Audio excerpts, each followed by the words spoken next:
Hello, and welcome to the next installment in the Law & Order video series. This time round we'll be looking at the game which took us back to the epic survival horror games of the late 90s and early 2000s. This game drew inspiration from games like Silent Hill and Resident Evil, and as a result was extremely puzzle heavy whilst featuring a pretty dark storyline. But before we get into it, it does seem that 88.8% of you who watch the videos aren't subscribed, so do me a favour and support the channel by hitting that big red button so you don't miss out on any future content.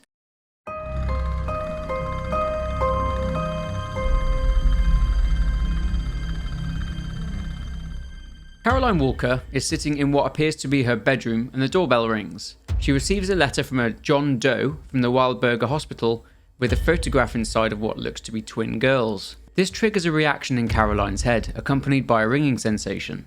On the back of the photograph, the words, "Do you think you can just simply abandon us here?" 2 weeks later, Caroline journeys to the hospital, determined to uncover the truth and the meaning behind the photograph. However, on arrival, she is whacked around the head by someone wielding a lead pipe.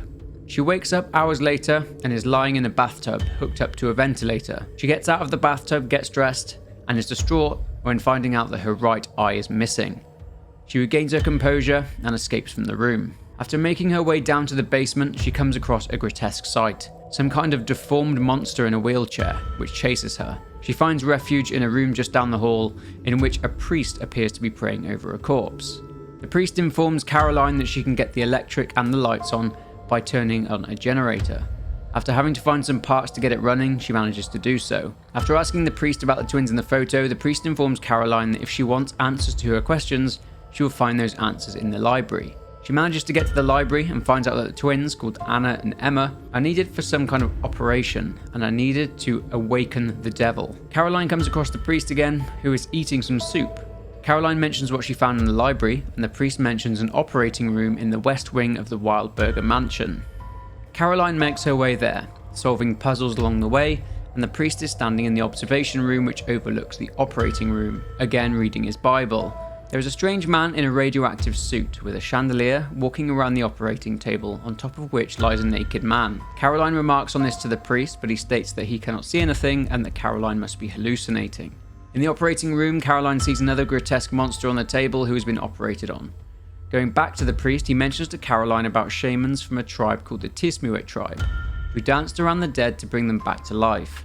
Caroline goes into the operating room and does the same thing, and the body on the table reanimates and comes back to life. After killing the creature, Caroline finds a scalpel, and upon showing it to the priest, he mentions that its origin is the morgue in the lower depths of the mansion. After arriving in the morgue, Caroline finds an experiment room which is full of skeletons. She looks around and discovers a secret passageway and prison cells inside, one of which contains the skeleton of a young girl. Inside the other cell is a VHS tape, in which Caroline somehow uses to travel back in time. She goes back in time to the same experiment room and finds that the skeletal remains from the present actually belong to one of the twins, Anna. Anna mentions that she lives in the mansion hospital with her sister Emma and her parents William and Maria Wildberger. She also mentions that she was locked in the cell by her grandfather and a group of men in suits. She mentions that her father William is on a business trip and will return in a few days. Caroline shows the girl the photo that she received, but the girl is freaked out and tells Caroline to go away and that she doesn't trust her anymore. Caroline vows to get the girl out and pours a bottle of nitric acid onto the chain holding the cell door shut. However, Caroline deduces that this will take a couple of days to dissolve. Upon returning to the present, Caroline goes back to the same experiment room and discovers what she did to the chain in the past, affected and manipulated the present, as the chain has now fallen off and the girl is gone.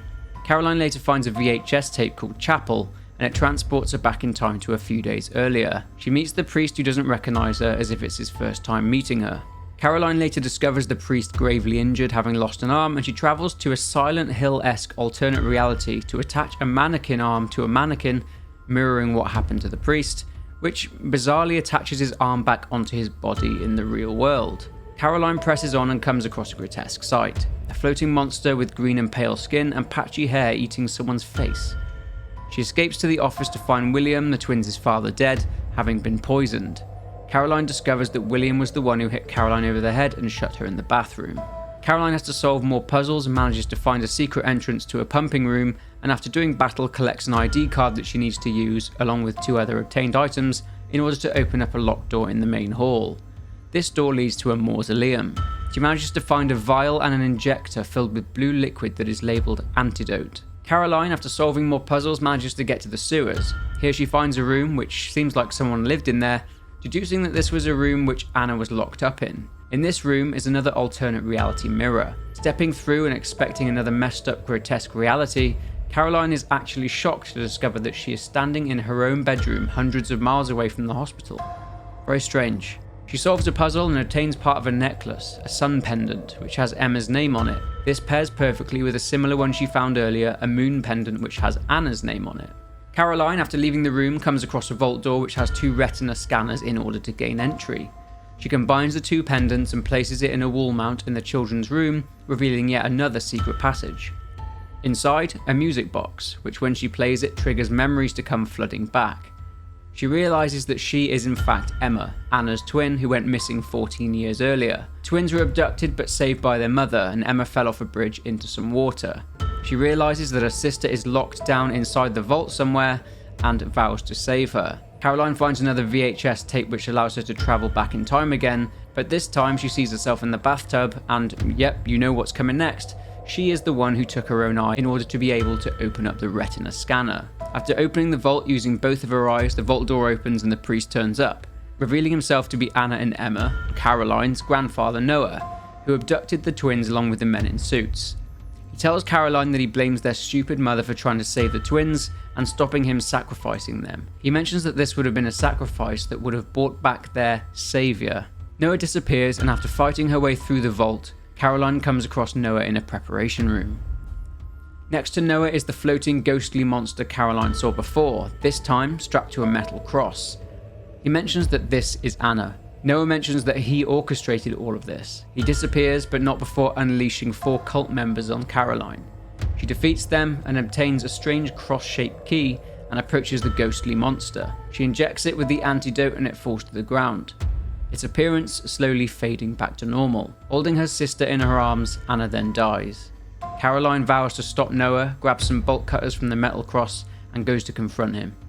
He is standing before a huge beating heart which is nailed to a cross. He slashes his own wrists as a sacrifice to his saviour and then collapses from blood loss. The heart then explodes, revealing another horrific creature, and after killing it, Caroline leaves via an elevator. She journeys back in time again via the VHS tape to Anna's cell. She uses the bolt cutters to cut the chain that she previously poured acid on, freeing Anna.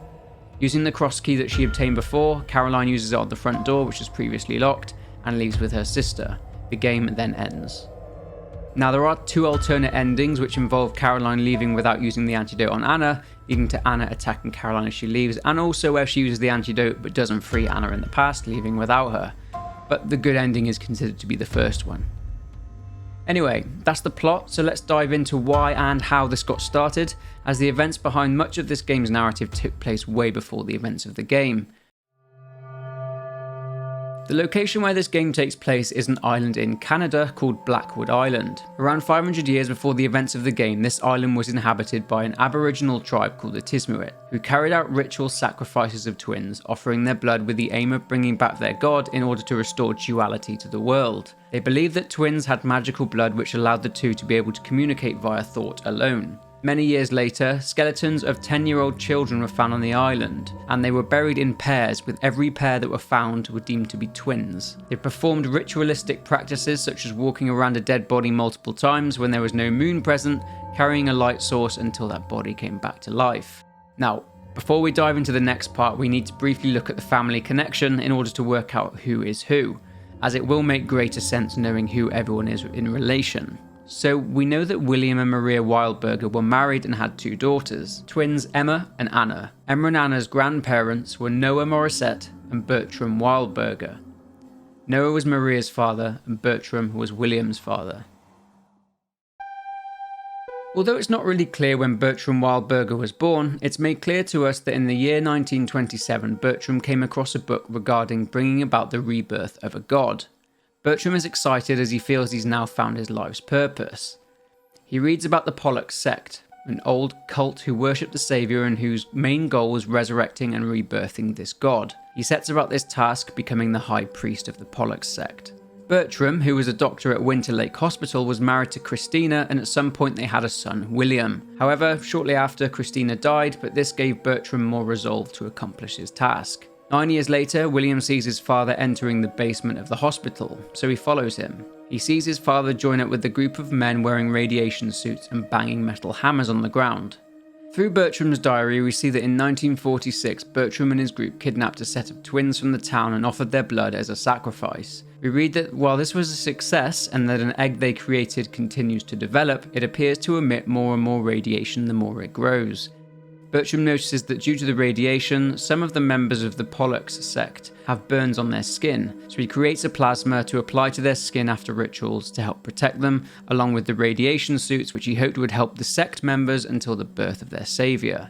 Test subjects were used as vessels. Bertram would try to force conception of twins in order to sacrifice them, which of course failed. The only specimens they were able to get were defective and misshapen, so as a result end up dying shortly after caesarean. He expresses concern that his cult members will grow tired of his failed experiments and will revolt against him. Bertram is frustrated as the experiments he has been conducting are still failing. Bertram comes up with a plan to start a fire at the hospital which kills a lot of people. He later gives an interview on the fire and reveals that he is relocating the hospital to his mansion temporarily. This plan is in order for him to acquire test subjects more easily. He notes that this will require him to do unspeakable acts in order to progress his cause, but that it must be done no matter the cost. Enter Noah Morissette. In 1967, Noah was appointed priest of the chapel in the hospital. On the outside, it may just seem that Noah was appointed through the family collection, given that Bertram's son William and Noah's daughter Maria married one another. But in fact, there's a little more to it than that.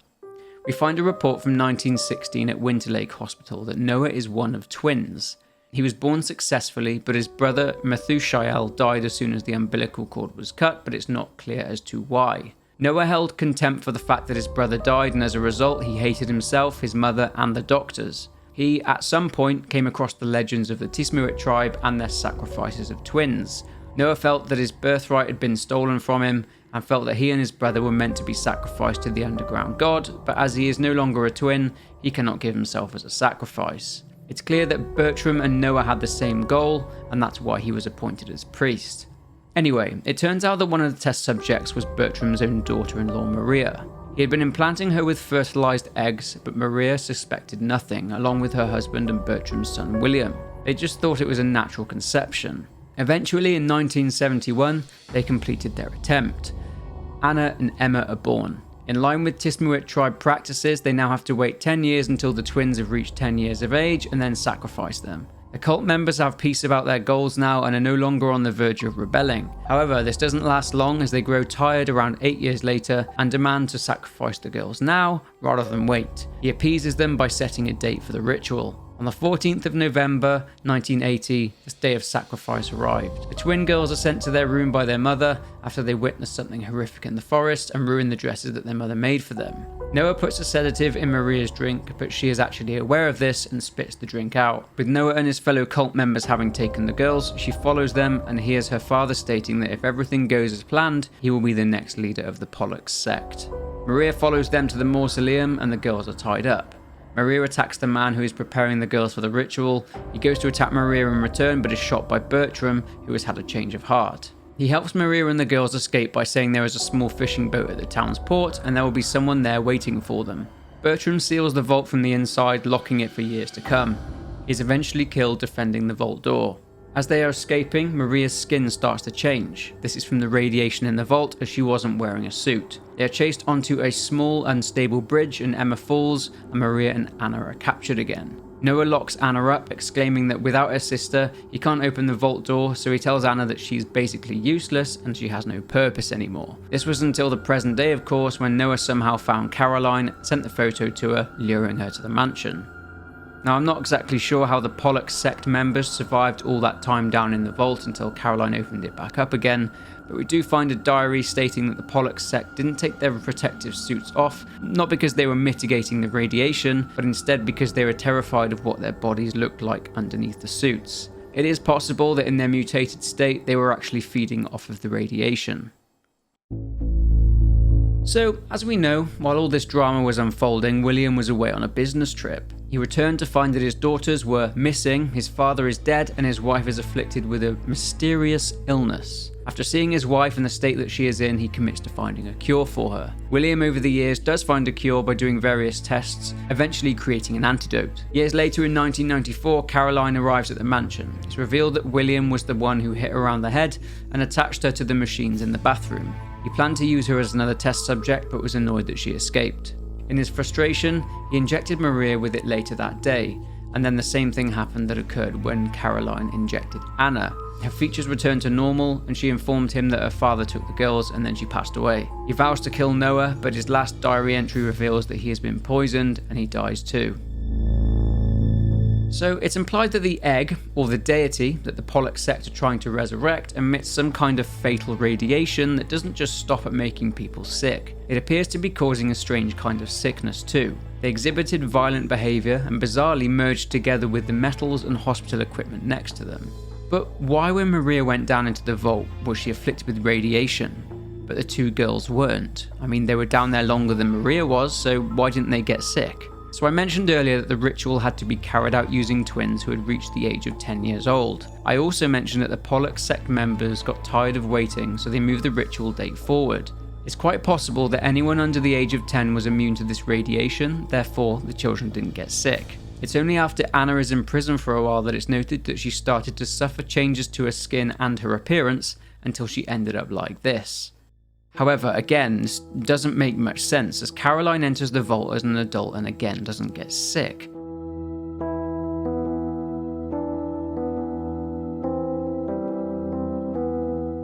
So, this game enters the world of the bizarre when Caroline is able to travel back through time via VHS tapes. Entering 3 time periods, she is able to manipulate past events in order to affect the future somehow. In the experiment room, she finds a chained prison door with a skeleton in the cell. She pours acid onto the chains of the prison door.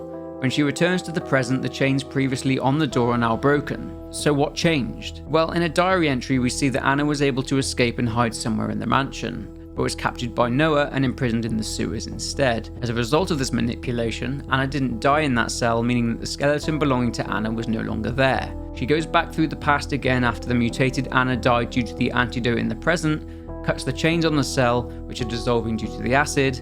She grabs Anna's hand and brings her back to the present, meaning that Caroline essentially saved her sister. Complicated, huh? In the chapel tape, Caroline goes back in time again. She speaks to the priest, Noah, who welcomes her and introduces himself.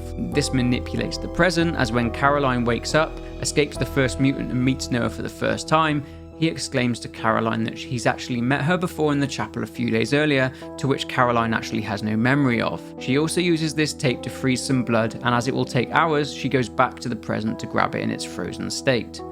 And finally, the final tape sends Caroline back to the bathroom, in which she manipulates reality by taking her own eye in order to use it on the retina scanner.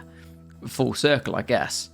There are also mirrors which show an alternate, sometimes more disturbing version of the world, much like Silent Hill, which allows manipulation here to affect the other side. Quite how or why this is able to happen is something I simply cannot explain. Is it magic? Either way, it's a clever way to implement a puzzle and to use outside of the box thinking, but there isn't much in the game behind the reason that she's actually able to travel back through time using these VHS tapes and camcorders. But anyway, that's it for this video. If you did enjoy it, please leave a like and subscribe to the channel to support. Leave a comment down below on your thoughts, but for now, take care and I will see you in the next one.